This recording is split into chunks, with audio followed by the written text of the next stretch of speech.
Hello students, welcome to my YouTube channel brilliant galaxy classes. तो पिछली video में हमने समरूपता की कसौटियों का प्रयोग करना बताया था। तो इन कसौटियों का प्रयोग करके ही आप इस प्रश्नावली के सारे प्रश्न हल कर पाएंगे। तो यदि आपने पिछली वीडियो नहीं देखी है तो देख लें। तो आइए शुरू करते हैं। बताइए कि आकृति 6.34 में दिए गए त्रिभुजों के युग्मों में से कौन कौन से युग्म समरूप है। उस समरूपता कसौटी को लिखिए जिसका प्रयोग आपने उत्तर देने में किया है, तथा साथ ही समरूप त्रिभुजों को सांकेतिक रूप में व्यक्त करिए। तो यहाँ पे आप देख पा रहे हैं, पहले का पहला पार्ट देखिए। एक युग्म त्रिभुज का दिया गया है। तो पहले त्रिभुज के सभी कोण दूसरे त्रिभुज के सभी कोणों के बराबर है। तो हम यह कह सकते हैं कि यह त्रिभुज समरूप है। और किस कसौटी से? कोण कोण कोण कसौटी से यह दोनों त्रिभुज आपस में समरूप हैं। तो इसे आप लिखेंगे कैसे? तो इसे आप लिखेंगे त्रिभुज का युग्म समरूप है। तो यहाँ पे आप लिख सकते हैं त्रिभुज का युग्म समरूप है। और किस कसौटी के द्वारा है? कोण कोण कोण कोण कोण और कोण द्वारा, या इसे ए और ए भी कहते हैं। और इसको सांकेतिक रूप में लिखना है तो त्रिभुज ए बी सी और समरूप है। तो आप देख सकते हैं ए पे 60 डिग्री है और बी पे 80 है और सी पे 40 डिग्री है। तो यहाँ पे भी इस त्रिभुज का नाम लेंगे। तो पहले हमने ए लिखा है, तो ए जो 60 डिग्री होगा वहाँ से हम शुरू करेंगे, अर्थात पी से शुरू करेंगे। बी पे 80 लिया है तो जो 80 डिग्री है दूसरे नंबर पे उस लेटर का नाम लिखेंगे। और तीसरे पे जो लास्ट वाला कोण है, अर्थात यहाँ पे तो 40 डिग्री है, तो यहाँ पे भी आप लास्ट जो है आर लिखेंगे। ठीक, तो इस प्रकार आप व्यवस्थित करके लिखेंगे। त्रिभुज ए बी सी लिखा है तो यहाँ पे त्रिभुज पी क्यू और आर लिखेंगे। ठीक, तो यह हो गया आपका। दूसरे प्रश्न को देखते हैं।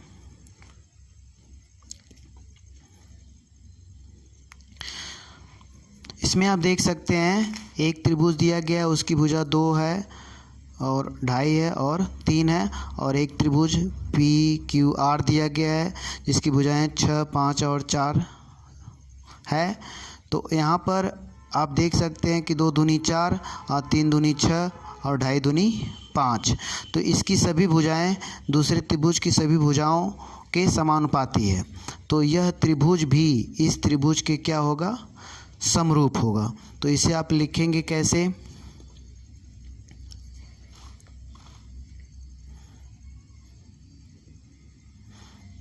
त्रिभुज का युग्म समरूप है। और किस मेथड से? भुजा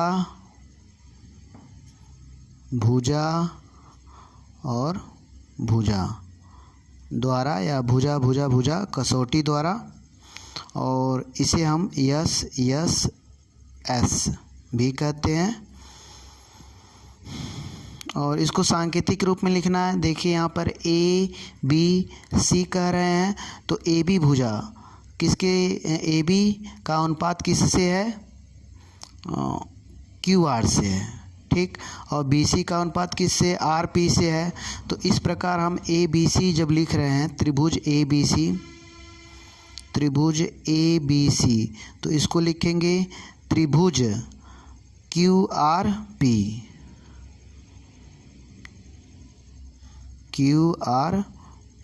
तो यह सांकेतिक रूप में हो गया कि त्रिभुज ए बी सी समरूप है त्रिभुज क्यू आर पी के। तो अब आते हैं तीसरे पार्ट पे। तो आप देख पा रहे हैं तीसरा पार्ट एल एम पी है और डी ई एफ है। तो इसकी भुजाएं 2.7, 2 और 3 है। तो इसका 2 दूनी 4 और 3 दूनी 6 और 1 और 2 का अनुपात मिल रहा है दो भुजाओं में, तो तीसरी भुजा 2.7, तो इसका अनुपात इससे नहीं मिल रहा है। ठीक, 2.7 है और ये 5.4 होता तो हो जाता, लेकिन 2.7 है और 5 है, इसका अनुपात जो है सही नहीं बैठ रहा है, अर्थात तीनों भुजाएं समानुपाती नहीं हैं। दो भुजाएं केवल समानुपाती हैं, तो यह त्रिभुज इसके समरूप नहीं होगा, तो उसे हम नहीं लिखेंगे, क्योंकि जो समरूप त्रिभुज है केवल उसी को लिखना है। अब आ जाते हैं चौथे पार्ट पे। आप देख रहे हैं चौथा पार्ट MNL है और यहाँ पे PQR है। तो इस कोण को आंतरित करने वाली भुजाएं 2.5 है और 5 है, और इस कोण को आंतरित करने वाली 5 है और 10 है। तो हम देख रहे हैं कि एक कोण जो है बराबर है और उसको आंतरित करने वाली भुजाओं का अनुपात सेम है। ठीक, क्योंकि 2.5 दूनी 5 और 5 दूनी 10, 2.5 दूनी 5, 1 और 2 का रेशियो, 5 दूनी 10, 1 और 2 का रेशियो। ठीक, और इन भुजाओं का, जिन भुजाओं का अनुपात बराबर, उनके बीच का कोण जो है दूसरे त्रिभुज के बीच के कोण के बराबर है। तो हम कह सकते हैं यह त्रिभुज इस त्रिभुज के समरूप होगा। और किस विधि से होगा? भुजा कोण भुजा द्वारा। भुजा से मतलब बराबर नहीं होना चाहिए, अनुपातिक होना चाहिए। भुजाएं क्या होनी चाहिए? अनुपातिक होनी चाहिए। तो यहाँ पे भुजा कोण और भुजा द्वारा। तो आपका चौथा प्रश्न, चौथे प्रश्न में आप देख पा रहे हैं त्रिभुज का युग्म, त्रिभुज का युग्म समरूप है, समरूप है और किस कसौटी द्वारा? भुजा कोण और भुजा द्वारा। और यहाँ पे भुजा को S और कोण को A और फिर भुजा को S से शो करते हैं। इसको सांकेतिक रूप में कैसे लिखेंगे? यदि हम त्रिभुज NML किसी तरीके से लिखें, लेकिन दूसरे वाले को लिखने में सावधानी आपको बरतनी पड़ेगी। ठीक, तो व्यवस्थित करके लिखना पड़ेगा। यदि हम इसे NML लिख रहे हैं, NM और L, तो त्रिभुज किसके समरूप होगा? देखिए 2.5 है, तो इसका अनुपात इससे है और इसका अनुपात इससे है। तो यहाँ पे भी अगर हम NML कहे हैं तो ये 2.5 है, तो यहाँ पे भी ये पहले लेंगे। ठीक, और PQR कहेंगे, क्योंकि यहाँ पे देखिए NML हमने कहा है, तो 2.5 लिए, फिर कोण और फिर जो है ML भुजा। तो उसी प्रकार इसका तो अनुपात इससे है, तो यहाँ पे भी इसका अनुपात इससे है और ये बीच का कोण है।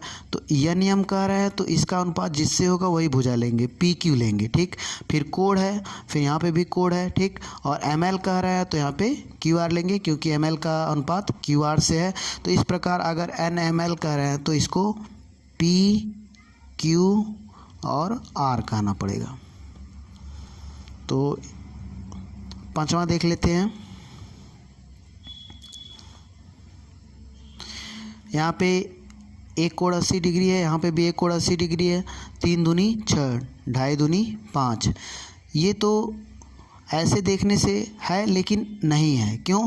क्योंकि ये जो 80 डिग्री कोण है वे जिन भुजाओं का अनुपात बराबर है, ठीक, उनके बीच में होना चाहिए। अर्थात जो कोण को आंतरित करने वाली भुजाएं समानुपातिक होनी चाहिए, उसमें कोण को आंतरित करने वाली भुजाएं या जो घेर रही हैं भुजा कोण को, वह समानुपातिक होना चाहिए। लेकिन यहाँ पे 80 है, इसको AC और AB घेर रहा है। अगर ये 80 यहाँ पर होता तब हो सकता है कि ये भुजा कोण भुजा से दोनों त्रिभुज आपस में समरूप हों, क्योंकि यहाँ पे अनुपात बराबर है। 2.5 दूनी 5, 3 दूनी 6। लेकिन ये कोण यहाँ बीच में होता तब हो पाता, भुजा कोण भुजा हो जाता, और यहाँ पे भुजा कोण भुजा हो जाता। लेकिन ऐसा है नहीं, तो 80 यहाँ पर है। ठीक, आंतरित करने वाली भुजाएं समानुपातिक नहीं हैं, बल्कि दूसरी भुजा समानुपातिक है। लेकिन शर्त ये होना चाहिए कि जो कोण को दो भुजाएं घेर रही हैं वह जो है समानुपातिक होनी चाहिए। तो इस प्रकार पहले का पांचवा पार्ट भी समानुपातिक वो समरूप नहीं है। ठीक, अब आते हैं अगले पार्ट पे। तो अगला पार्ट हम देख पा रहे हैं DEF है और यहाँ पे PQR है। तो यहाँ पे हम देख सकते हैं ये 70 डिग्री और ये 80 डिग्री है और यहाँ पे 80 डिग्री है और 30 डिग्री है। तो हम तीसरा कोण निकालना पड़ेगा हमें। ठीक, तो यहाँ पे 70 है, 80 है, 70 और 80 150 और ये जो है आपका कोण होगा वो 30 डिग्री होगा, क्योंकि दो कोण अगर मिल के 150 हो रहे हैं तो उनको 180 में से घटाएंगे तो तीसरा कोण मालूम हो जाएगा। और यहाँ पे भी हम 80 है और 30 है, दूसरे त्रिभुज के कोण 80 और 30 है, तो ये तीसरा कोण जो हो जाएगा 70 हो जाएगा। कितना हो जाएगा? 70। तो यहाँ पे आप देख सकते हैं 70 डिग्री, 80 डिग्री और 30 डिग्री। यहाँ पे भी 70 डिग्री, 80 डिग्री और 30 डिग्री। तो अब हम देख रहे हैं कि इस त्रिभुज का तीनों कोण दूसरे त्रिभुज के तीनों कोण के बराबर है। तो हम यह कह सकते हैं कि जो पहले का छठवां पार्ट है वो भी समरूप होगा। तो इसे आप लिख सकते हैं, छठवां भी समरूप होगा। तो इसको आप लिख लीजिए, त्रिभुज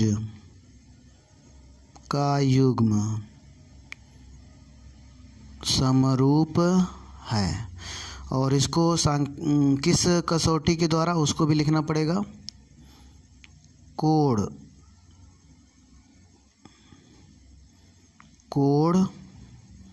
और कोण द्वारा। और इसको सांकेतिक रूप में लिखें। अगर हम किसी प्रकार से पहले त्रिभुज को आप लिख सकते हैं, लेकिन दूसरे त्रिभुज को लिखने में सावधानी बरतनी चाहिए। ठीक, उसे व्यवस्थित करके ही लिखना चाहिए।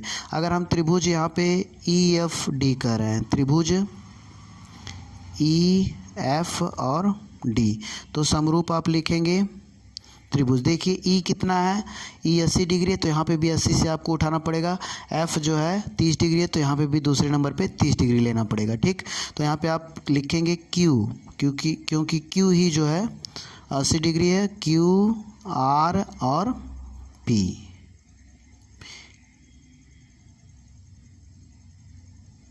तो इस प्रकार आपका पहला प्रश्न समाप्त हुआ। अब आते हैं सेकंड नंबर के प्रश्न पर। तो यहाँ पे आप दूसरा प्रश्न देख पा रहे हैं। ठीक, तो हम इसे, ये इसका फिगर है, हम इसे संक्षेप में उतारे हुए हैं। यहाँ पे आप देख सकते हैं, इसमें दिया है कि ODC जो है OBA के समरूप है और BOC दिया गया है, COD दिया गया है। और फिर ज्ञात करना है DOC और DCO और angle OAB। Angle DOC, angle DCO और एंगल OAB आपको निकालना है। तो यहाँ पर आप देख पा रहे हैं कि यहाँ पे ये दोनों कोण मिलके रैखिक युग्म बना रहा है। तो इसे आप लिखेंगे एंगल DOC और प्लस एंगल COB 180 डिग्री और रैखिक युग्म। एक ही रेखा पे दोनों कोण हैं तो रैखिक युग्म बना रहे हैं और इनका योग कितना होता है, 180 डिग्री। अब यहाँ पर आप मान रख दीजिए 125 डिग्री COB का, ये 125 डिग्री है और प्लस एंगल DOC बराबर 180, एंगल DOC बराबर 180 माइनस 125 इक्वल टू 55 डिग्री। तो यहाँ पे आपको DOC मिल गया, यहाँ पे निकालना था। देखिए DOC निकल गया। और अब जो है यहाँ पे आपका 55 लिख लिया हम पेंसिल से, 55 डिग्री। ठीक,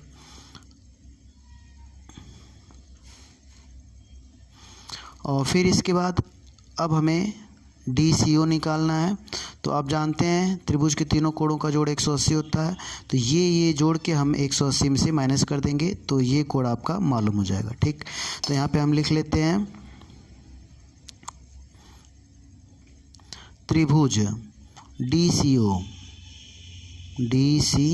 बराबर 180 और माइनस 70 और प्लस 55 डिग्री। यहाँ पे 180 माइनस 125 डिग्री हो जाएगा और इक्वल टू 55 डिग्री। यहाँ पे भी 55 डिग्री हो जाएगा। तो यहाँ पे DCO भी निकल गया। अब हमें निकालना क्या है, एंगल OAB। OAB क्योंकि यह दोनों त्रिभुज आपस में क्या है, समरूप है, दिया गया है ODC समरूप OBAK। तो संगत कोण इसमें क्या होते हैं, बराबर होते हैं। ठीक, तो यहाँ पे आप लिख लीजिए, चूँकि त्रिभुज ODC समरूप है त्रिभुज OBAK। ठीक, तो इसमें संगत कोण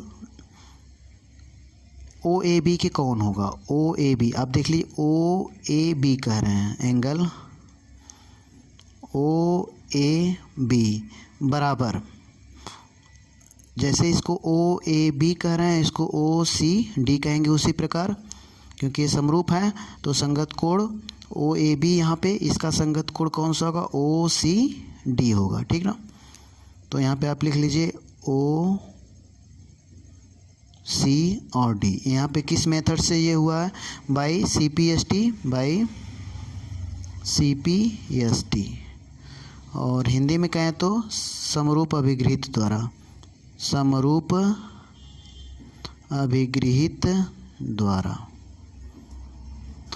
और तो एंगल OAB, क्योंकि यहाँ पे एंगल OCD मालूम है हमें, तो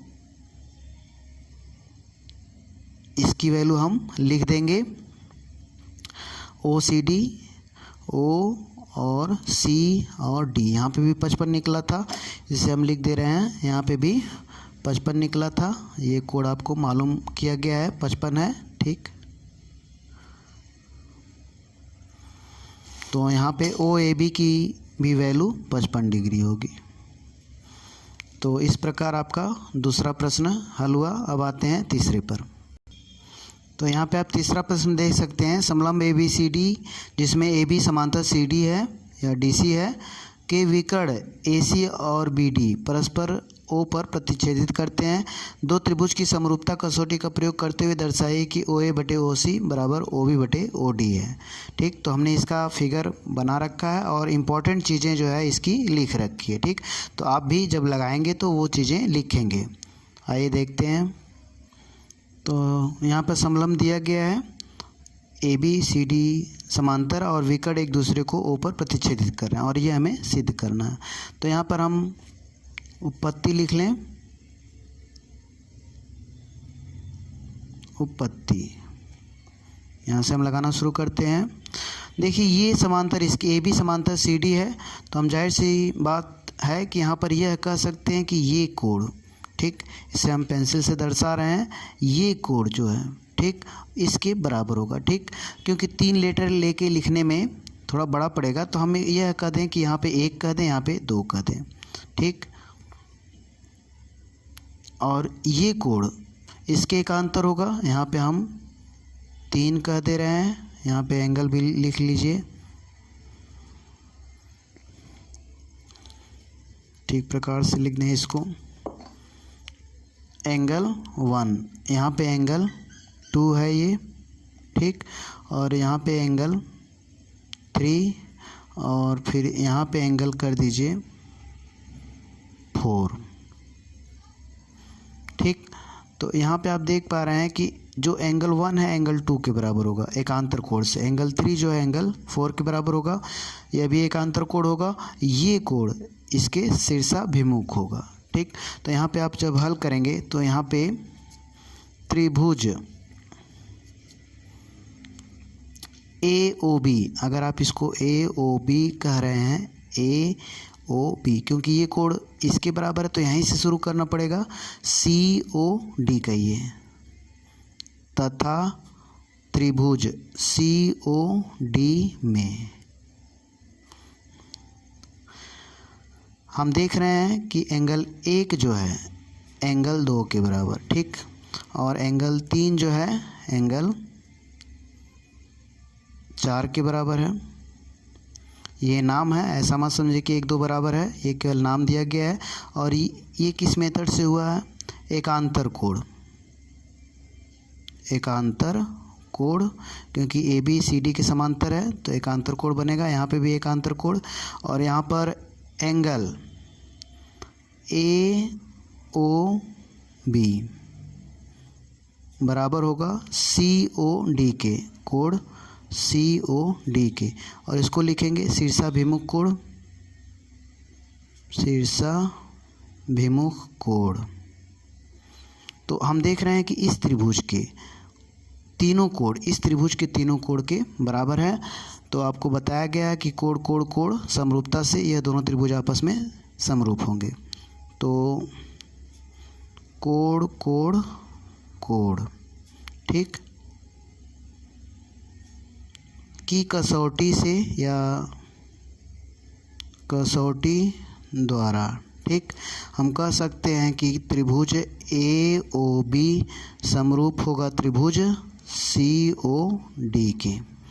जब त्रिभुज समरूप होता है तो हमने आपको बताया था इसकी संगत भुजाएं समानुपातिक हो जाती हैं, ठीक। तो ए ओ बटे सी ओ हो जाएगा, या ओ ए बटे ओ सी भी कह सकते हैं, और ओ बी बटे ओ डी भी हो जाएगा, ठीक। तो यहाँ से आप लिख लीजिए, और यही हमें सिद्ध करना, आप देख पा रहे हैं, ठीक। तो जब समरूप हो गया तो संगत भुजाएं समानुपातिक हो जाएंगी, क्योंकि ए बी बटे सी डी भी होगा, लेकिन हम उसे नहीं लिख रहे हैं क्योंकि हमें यही पूछा गया है, ठीक। होगा तो पहले त्रिभुज की तीनों भुजाएं दूसरे त्रिभुज की तीनों भुजाओं के समानुपातिक होंगी, ठीक। लेकिन हम इसको लिखना ही नहीं है, तो हम यहाँ पे क्या लिखेंगे? By C P S T, या समरूप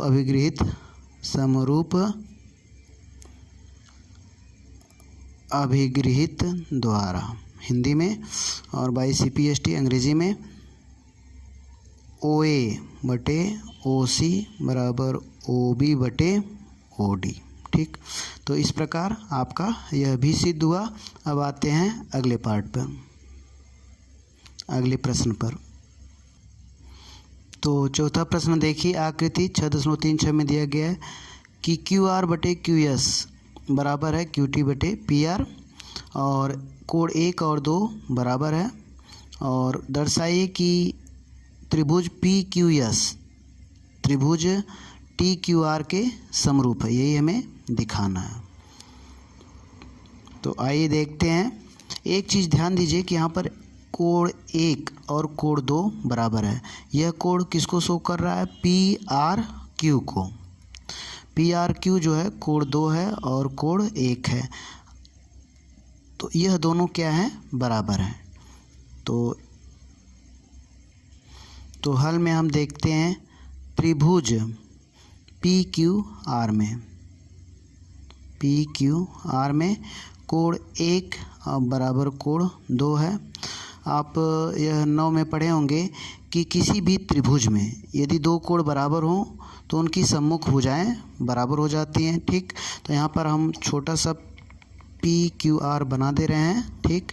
तो पी और क्यू और आर, यहाँ पे कोण 1 है और यहाँ पे कोण 2 है, आप देख पा रहे हैं अपनी किताब में। तो इसकी सम्मुख भुजा ये होगी और इसकी सम्मुख भुजा ये होगी, तो ये दोनों भुजाएं बराबर होंगी, ठीक। तो यहाँ पर लिखेंगे कोण 1 की सम्मुख भुजा पी आर बराबर कोण 2 की सम्मुख भुजा पी क्यू, और यहाँ पे आप नियम भी लिखेंगे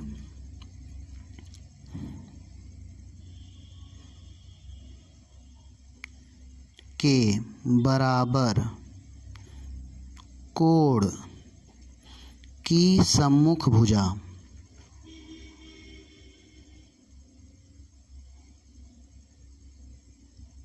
सम्मुख भुजा है, इसलिए जो है पी आर बराबर पी क्यू हुआ है, ठीक। अब देखिए यहाँ पे हमें ये सिद्ध करना है कि ये त्रिभुज पी क्यू और एस और टी क्यू और आर के समरूप है। तो हम इन दोनों त्रिभुजों को अलग कर लेते हैं। तो अलग करने से एक काम पहले और कर लें कि यह दिया गया है क्यू आर बटा क्यू एस का अनुपात जो है क्यू टी बटे पी आर के बराबर है। यहाँ पे अभी आपने सिद्ध किया है कि जो पी आर है पी क्यू के बराबर है, ठीक। तो हम पी आर की जगह पी क्यू लिख सकते हैं। तो यहाँ पे लिख लीजिए क्यू आर और क्यू एस बराबर क्यू टी बटे पी आर की जगह हम पी क्यू लिख लें, ठीक। यहाँ पे आप रीज़न भी दे सकते हैं छोटा सा, P R equal to P Q, ठीक। तो अब जब ये हो गया और अब हम फिगर अलग कर लेते हैं, ठीक। तो आपको ज़्यादा समझ में आएगा। तो यहाँ पे आप देख पा रहे हैं पी क्यू एस और टी क्यू आर, इसी को हमें समरूप दिखाना है। हमने इन दोनों त्रिभुजों को अलग अलग लिख दिया, ठीक।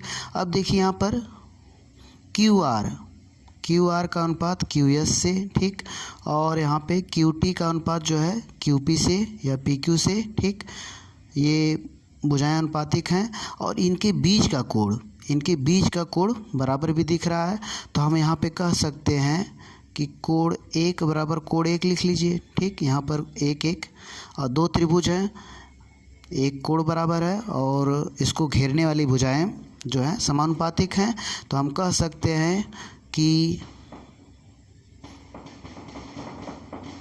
भुजा और कोण भुजा द्वारा त्रिभुज पी क्यू एस और समरूप होगा त्रिभुज टी क्यू और आर के, ठीक। तो यह सिद्ध हो गया। तो अब आते हैं अगले प्रश्न पर।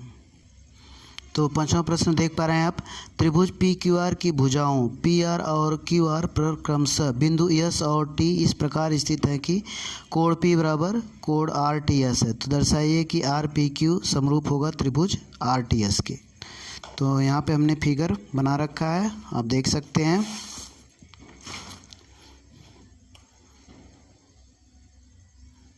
यहाँ पे समरूप का साइन दे लीजिए, ठीक। ये समरूप हमें दिखाना है,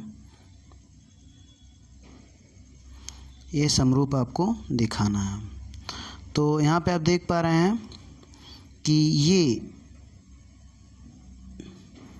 पी आर और क्यू आर पे एस और टी इस प्रकार हैं कि ये कोण इसके बराबर है, ठीक। और फिर हमें पी आर पी क्यू को दर्शाना है आर टी एस के, आर और टी और एस, ठीक। तो यहाँ पे आप दोनों त्रिभुज को अलग अलग कर लीजिए, ठीक। दोनों त्रिभुज को आप अलग कर लेंगे तो एकदम बढ़िया समझ में आएगा।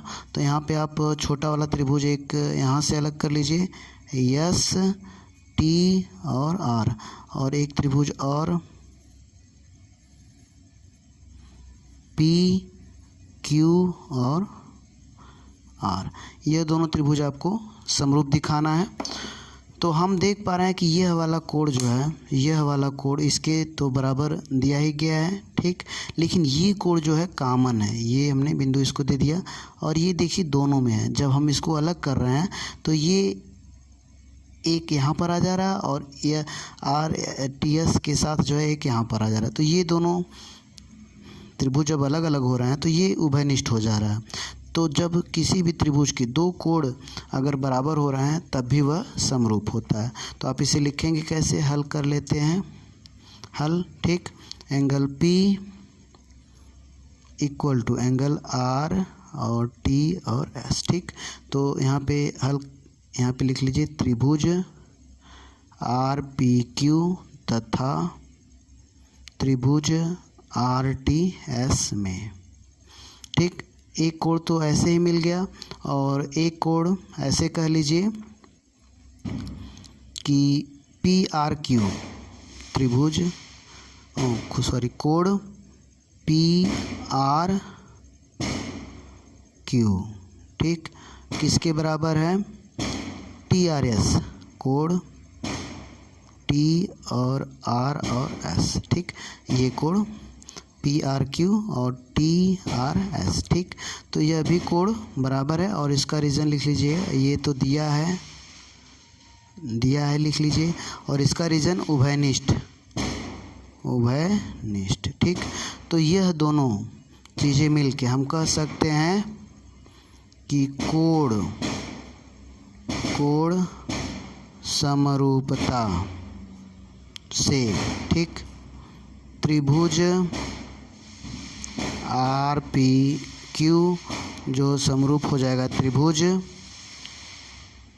RTS के। ठीक, तो इस प्रकार आपका 5वां प्रश्न भी हो गया। अब आते हैं अगले प्रश्न पर।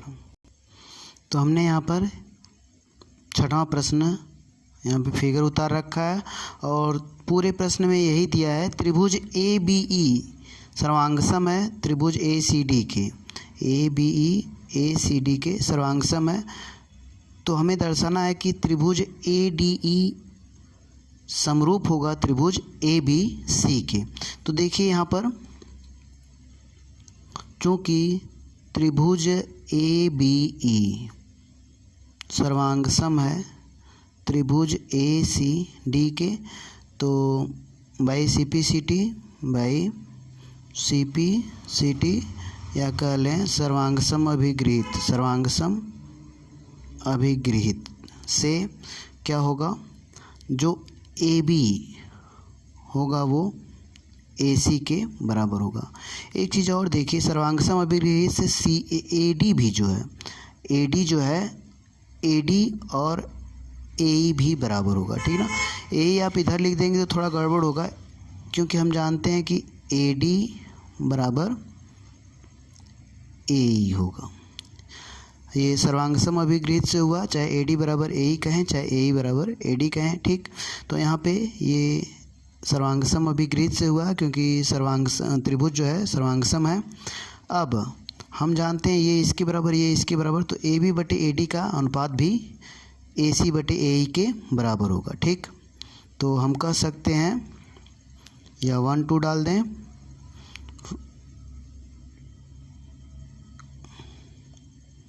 एक और 2 से हम कह लें कि AB बटे AD बराबर AC बटे AE हो जाएगा। आप यहाँ पे देख रहे हैं कि AB बटे AD हो गया और AC बटे AE, और ये कोण जो है उभयनिष्ठ है, दोनों में है। तो हम यहाँ पे कह लें कोण, कोई नाम दे दें या कोण A कह दें, और कोण A जो देखिए, कोण A बराबर कोण A, क्योंकि दोनों का कोण है उभयनिष्ठ है। तो अब हम यहाँ पर कह सकते हैं कि भुजा, कोण और भुजा द्वारा ADE त्रिभुज जो होगा ABC के, त्रिभुज ABC के समरूप होगा। ठीक, तो भुजा कोण भुजा के द्वारा ADE और समरूप होगा ABC के। ठीक, और यदि आप छोटे 2 भाग में तोड़ लीजिए त्रिभुज को तो और अच्छे प्रकार से क्लियर हो जाएगा। ADE कर लें और एक बड़ा वाला यहाँ पे कर लें और इसको ABC कह लें। ठीक, ये देखिए कोण दोनों में बराबर है और ये भुजाएं AB और AD बटे AB बराबर AE बटे AC है। तो ये 2 भुजाएं जो है समानुपातिक है और उनके बीच का कोण जो है बराबर है। तो इस प्रकार भुजा कोण भुजा द्वारा आप कह सकते हैं कि त्रिभुज ADE और समरूप होगा त्रिभुज ABC के। ठीक, तो अब आते हैं अगले प्रश्न पर। तो 7वां प्रश्न आप देख सकते हैं आकृति 6.38 में, त्रिभुज ABC के शीर्ष लंब AD और CE परस्पर बिंदु P पर प्रतिच्छेदित करते हैं। AD और CE P पर प्रतिच्छेदित कर रहे हैं। ठीक, तो अब इस फिगर के माध्यम से हमें 4 प्रश्न हल करने हैं। एक तो आपको सिद्ध करना है कि त्रिभुज AEP समरूप होगा CDP के, त्रिभुज CDP के, त्रिभुज ABD समरूप है त्रिभुज CBE के। तो इस प्रकार आपको चारों प्रश्न हल करना है। तो AEP और CDP हल करना है, तो AEP और CDP को आप निकाल लीजिए। ठीक, हमने अलग अलग फिगर सब जगह बना रखा है। तो हम देखते हैं, यहाँ पे हम पहले फिगर के माध्यम से समझा दे रहे हैं। देखिए AEP और CDP पे आप ध्यान दीजिए। तो AEP, देखिए इधर 90 है तो ये भी 90 हो जाएगा, ठीक। और ये भी 90 है। अगर इस त्रिभुज और इस त्रिभुज में हम ध्यान दें तो एक कोण तो 90-90 मिल गया, इधर 90 तो ये भी 90 होगा। तो एक कोण इस त्रिभुज और इस त्रिभुज का जिसको हमको समरूप करना है उसमें एक कोण मिल गया 90-90 डिग्री, और यह कोण मिल रहा है, देखिए ये कोण एक दूसरे के शीर्षाभिमुख कोण है। तो ये दोनों त्रिभुज को हम अलग करके, ठीक, लिख रहे हैं, और कौन कौन से दो कोण मिल रहे हैं उसको भी हम दिखा रहे हैं, और फिर यह दोनों आपस में समरूप हो जाएगा। क्योंकि किसी भी त्रिभुज के अगर दो कोण बराबर हैं तब भी वह त्रिभुज आपस में समरूप होता है, ठीक।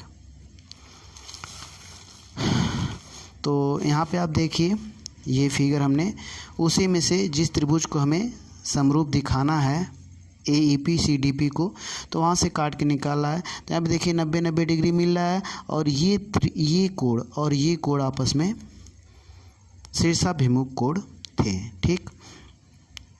तो ये जितना कोण का कितने डिग्री का होगा, यह कोण भी उतना ही डिग्री होगा, ठीक। तो ये दोनों आपस में कोण समरूपता से आपस में समरूप होंगे, ठीक। तो इसको लिखेंगे कैसे, त्रिभुज AEP तथा त्रिभुज CDP में, ठीक, हम PDC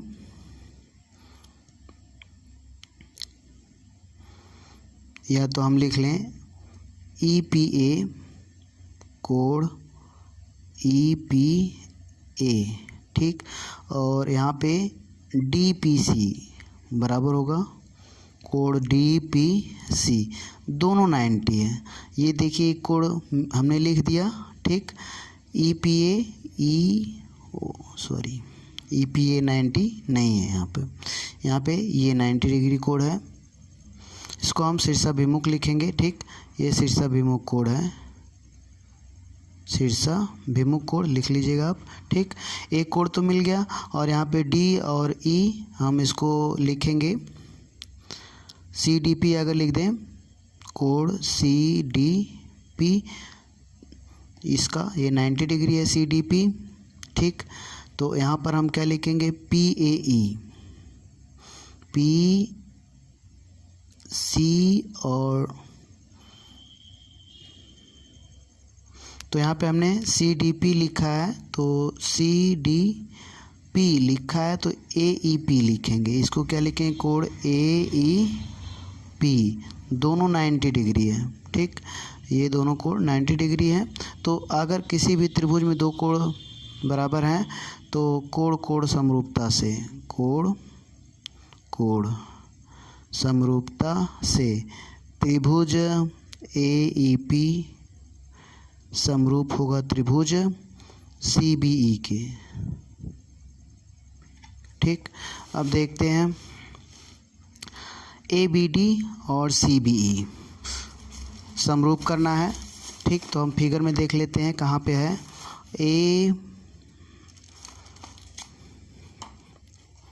देखिए